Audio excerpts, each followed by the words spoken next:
പ്രധാനമായിട്ടും നമ്മൾ കണ്ടുവരുന്ന ഒരു കാര്യം, ആർക്കും ഇന്നൊരു ഒന്നിനും ഒരു ക്ഷമയില്ല. എല്ലാവർക്കും ക്ഷമയും സഹിഷ്ണുതയും തീരെയില്ല. എന്തെങ്കിലും ഒരു പ്രശ്നങ്ങൾ കണ്ടു കഴിഞ്ഞാൽ അത് ആ പ്രശ്നങ്ങൾ എന്താണെന്ന് എന്താ പറയാ അതിലേക്ക് ചിന്തിച്ച് ആ പ്രശ്നങ്ങൾ എങ്ങനെ പരിഹരിക്കാമെന്ന് ആരും തന്നെ ശ്രമിക്കുന്നില്ല. എല്ലാവർക്കും സ്വന്തം വ്യക്തിത്വവും സ്വന്തം അഭിപ്രായങ്ങളും മാത്രം അവർ മുൻഗണന കൊടുക്കണം. മറ്റേ വ്യക്തിയുടെ, അതായത് പങ്കാളിയെ അവർ തീരെ പരിഗണിക്കുന്നില്ല. അപ്പോ ഞാൻ എന്റെ കാര്യം, എന്റെ അഭിപ്രായങ്ങൾ, ആ ഒരു നിലയ്ക്കാണ് കാര്യങ്ങൾ പോകുന്നത്. മറ്റേ ആളെ ഒന്ന് കേൾക്കാനോ മറ്റേ ആളുടെ പ്രശ്നങ്ങൾ എന്താണെന്നോ പരിഗണിക്കാനോ പ്രധാനമായിട്ട് ഇവർ ശ്രദ്ധ കൊടുക്കുന്നതേ ഇല്ല. അപ്പോ പിന്നെ പല ആളുകളും വലിയ പ്രതീക്ഷകളോട് കൂടിയിട്ടാണ് ഈ വിവാഹ ജീവിതത്തിലേക്ക് വരുന്നത്. പക്ഷെ അവര് വിചാരിച്ചതുപോലെ, സ്വപ്നം കണ്ടതുപോലെ കാര്യങ്ങൾ വരുന്നില്ല എന്ന് കാണുമ്പോൾ അവരാകെ വല്ലാതെ ഡിപ്രസ്ഡ് ആവുകയാണ്. അപ്പൊ ആ ഡിപ്രഷൻ വരുമ്പോ പിന്നെ ഇവരുടെ കൂട്ടുകാരോടോ മറ്റു ആളുകളോടോ ഒക്കെ ഇതിനെക്കുറിച്ച് ചർച്ച ചെയ്യും. അപ്പൊ ചർച്ച ചെയ്യുമ്പോൾ പല അഭിപ്രായങ്ങൾ ഇവർക്ക് കിട്ടും. അപ്പൊ അതിലൂടെ പിന്നെ ഇവര് ഈ കാര്യങ്ങളെ കാണാൻ നോക്കും. അതും ഒരു പരിധി വരെ ഇവർക്ക് പ്രശ്നങ്ങൾ ഉണ്ടാക്കുന്നുണ്ട്. അപ്പോ പിന്നെ മറ്റൊന്ന് കണ്ടുവരുന്ന ഒരു കാര്യം, സാമ്പത്തിക സ്വാതന്ത്ര്യം എല്ലാവർക്കും ഇന്നായി. കാരണം രണ്ടുപേർക്കും തുല്യമായ രീതിയിലുള്ള വരുമാനം വരുന്നു. അപ്പോ ആ വരുമാനം വരുന്നത് കൊണ്ട് തന്നെ പരസ്പരം പ്രശ്നങ്ങൾ ഉണ്ടെങ്കിൽ നമ്മൾ എന്തിനത് സഹിച്ചു നിൽക്കണം, ഞാൻ എന്റെ കാര്യം നോക്കി മാറാം, അല്ലെങ്കിൽ ഈ ഒരു തോട്ട് പ്രോസസ്സിലാണോ മിക്കവാറും ആളുകൾ പോയിക്കൊണ്ടിരിക്കുന്നത്. അഡ്വക്കേറ്റ്, ഒരു കാര്യം കൂടെ, ഇപ്പോൾ ഈ ഒരു വിവാഹമോചനങ്ങൾക്കുള്ള പ്രധാന കാരണമാകുന്നത് ചിലപ്പോൾ ഈ പറഞ്ഞതുപോലെ തന്നെ പരസ്പരമില്ലാത്ത ആശയവിനിമയം, അല്ലെങ്കിൽ സാമ്പത്തിക പ്രശ്നങ്ങൾ, കടബാധ്യത, സോഷ്യൽ മീഡിയ, അതൊക്കെ മാനസിക പ്രശ്നങ്ങൾ, ഇതിലെല്ലാം ബന്ധപ്പെട്ട് കിടക്കുന്ന ഒന്ന് തന്നെയാണ്. ഈ കൗൺസിലിംഗ് നൽകുമ്പോൾ എത്ര ശതമാനം ആളുകൾ തിരിച്ച് അവരുടെ പഴയ ഒരു ലൈഫിലേക്ക് തിരിച്ചു പോകാൻ ആഗ്രഹിക്കുന്നുണ്ട്? അതിലുപരി സ്ത്രീകളാണോ പുരുഷന്മാരാണോ ഏറ്റവും കൂടുതൽ വിവാഹമോചനം താല്പര്യപ്പെടുന്നത്? അത് നമുക്കങ്ങനെ എടുത്തു പറയാൻ പറ്റില്ല. ഇപ്പൊ എന്റെ അടുത്ത് വന്നിട്ടുള്ള കേസുകൾ വെച്ചാണ് ഞാൻ പറയുന്നത്. പലപ്പോഴും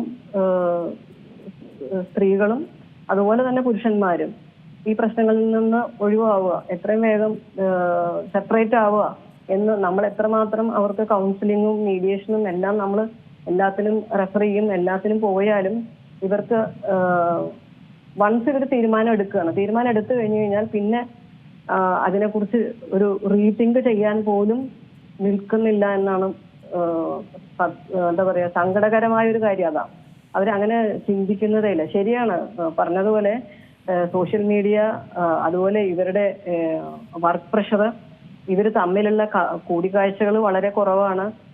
ഇതെല്ലാം തന്നെ അവരെ ബാധിക്കുന്നുണ്ട്, ഇല്ല എന്ന് പറയുന്നില്ല. പക്ഷെ ആർക്കും തന്നെ ഒന്നിനും നേരെ ഇല്ലാത്തൊരവസ്ഥ. ഇതൊരു പ്രശ്നമാണെങ്കിൽ ഇതാവുമ്പോൾ തീർക്കാം, അവസാനിപ്പിക്കാം. പിന്നെ വളരെ ചുരുക്കം ചിലവര് ആലോചിച്ചിട്ട് നമ്മൾ പറഞ്ഞു കൊടുക്കുമ്പോൾ, അല്ലെങ്കിൽ നിങ്ങൾക്ക് ഒന്ന് മാറി ചിന്തിച്ചൂടെ, നിങ്ങൾ ഇങ്ങനെ കാര്യങ്ങളൊക്കെ ഒന്ന് ചെയ്തു നോക്കൂ, അപ്പോൾ ചിലപ്പോൾ ഒരു വ്യത്യാസം ഉണ്ടാവില്ലേ എന്നൊക്കെ പറയുമ്പോൾ ചില ആളുകൾ ശരി എന്ന് പറഞ്ഞ് എന്താ പറയുക, ഒരു 50% ആളുകൾ ഇതുപോലെ ജീവിതത്തിലേക്ക് തിരിച്ചു വന്ന കേസുകളും ഉണ്ട്, ഇല്ലാതില്ല. പക്ഷെ ഒരു മെജോറിറ്റിയും ഒന്നിനും അവർക്ക് സമയമില്ല, ഒന്നിനും നേരമില്ല. എല്ലാം പെട്ടെന്ന് ഇത് പ്രശ്നമാണെങ്കിൽ ഇതവിടെ അവസാനിപ്പിക്കാം, അങ്ങനെയുള്ളൊരു ഇതിന്റെയൊക്കെ ഒരു പൊരുൾ, അല്ലെങ്കിൽ ഇതിന്റെയൊക്കെ പിന്നീടുള്ള ഒരു കാര്യങ്ങൾ നോക്കുമ്പോൾ ഈ വിവാഹമോചന ശേഷം അവർക്ക് ലഭിക്കുന്ന കുറച്ചധികം മാറ്റങ്ങൾ, അല്ലെങ്കിൽ കുറച്ചുകൂടി അവർക്കൊരു ഐസൊലേഷൻ, ആ ഒരു രീതിയിലേക്ക് വേണമെങ്കിൽ ഇതിനെ ചിന്തിക്കാമല്ലേ? കുറച്ചുകൂടെ ഒരു പ്രാക്ടിക്കലായിട്ട് കുറെ അധികം ആളുകൾ ഇന്ന് ഇതിനെ കാണുകയാണ്. അതെ അതെ അതെ അവര് വിചാരിക്കുന്നത് ചിലപ്പോ ഇപ്പൊ ഈ പ്രശ്നങ്ങളൊന്നും ഇല്ലാതെ, പ്രത്യേകിച്ചും ഈ രണ്ടുപേരും പ്രശ്നങ്ങളൊന്നുമില്ലാതെ അവനവന്റെ ജോലിയും ചെയ്ത് സ്വാതന്ത്ര്യത്തോടു കൂടി ജീവിക്കാം. ഇങ്ങനത്തെ പ്രശ്നങ്ങളിലൂടെ നമ്മൾ എന്തിനാണ് പോകുന്നത്? നമുക്ക് വരുമാനം ഉണ്ടല്ലോ, അല്ലെങ്കിൽ നമ്മള് സ്വതന്ത്രരായ വ്യക്തികളാണ്. അങ്ങനെയുള്ള ചിന്തകളൊക്കെയാണ് ഇപ്പോൾ കൂടുതലും നിലനിന്ന് കാണുന്നത്. നമുക്ക് സത്യം പറഞ്ഞാൽ ഈ പ്രശ്നങ്ങളൊക്കെ പരസ്പരം മനസ്സിലാക്കുക, പരസ്പരം ബഹുമാനിക്കുക, അതുപോലെ തന്നെ പങ്കാളിയെ മനസ്സിലാക്കി പ്രശ്നങ്ങളൊക്കെ ചർച്ച ചെയ്ത് പരിഹരിച്ച് മുന്നോട്ട് പോകാവുന്നതേ ഉള്ളൂ. പക്ഷെ ഇതാരും തന്നെ ചെയ്യുന്നില്ല. പ്രശ്നങ്ങൾ വരുമ്പോൾ തന്നെ അഡ്വക്കേറ്റ്, ഈ ഒരു സാഹചര്യത്തിൽ ഈ ഏത് ഏജ് ഗ്രൂപ്പാണ് ഏറ്റവും കൂടുതൽ ഇതിന് ഈ ഒരു നടപടികൾക്ക് വേണ്ടി ആവശ്യപ്പെടുന്നത്? കാരണം ഈ കോവിഡിന് ശേഷമൊക്കെയാണ് ഇത്തരത്തിൽ വലിയൊരു മാറ്റം സംഭവിച്ചതെന്നാണ് റിപ്പോർട്ടുകളിലൊക്കെ സൂചിപ്പിക്കുന്നത്. അതിൽ പ്രായം ഒരു വലിയൊരു ഘടകം തന്നെയാണോ? കാരണം ഇപ്പോൾ കഴിഞ്ഞ വർഷം വിവാഹം കഴിച്ചവർ ചിലപ്പോൾ അതിൽ ഭൂരിഭാഗം ആളുകൾ വേർപിരിയലിന്റെ വക്കിൽ എത്തുന്നു എന്നുള്ളൊരു കാര്യം കൂടെ പലപ്പോഴായി പുറത്തു വരുന്നൊരു വാർത്ത തന്നെയാണ്. അതെ അതെ അതെ കൂടുതലും ചെറുപ്പക്കാരിൽ തന്നെയാണ് ഈ പ്രവണത കൂടുതലായിട്ടും കാണുന്നത്. ഒരു മിഡിൽ ഏജിലുള്ളവരും പ്രായം ചെന്നവരും ഒക്കെ വളരെ ലിമിറ്റഡ് ആയിട്ടുള്ള ഇതാണ്. കൂടുതലും ചെറുപ്പക്കാരായ ആളുകളാണ് ഇതില് ഈ വിവാഹമോചനം എന്നുള്ള ഒരു ഘട്ടത്തിലേക്ക് വരുന്നത്. ഏറ്റവും പുതിയ വാർത്തകളും വിശേഷങ്ങളും വിരൽ തുമ്പിലറിയാൻ സീ മലയാളം ന്യൂസ് എല്ലാ ഡിജിറ്റൽ പ്ലാറ്റ്ഫോമുകളിലും ലഭ്യം.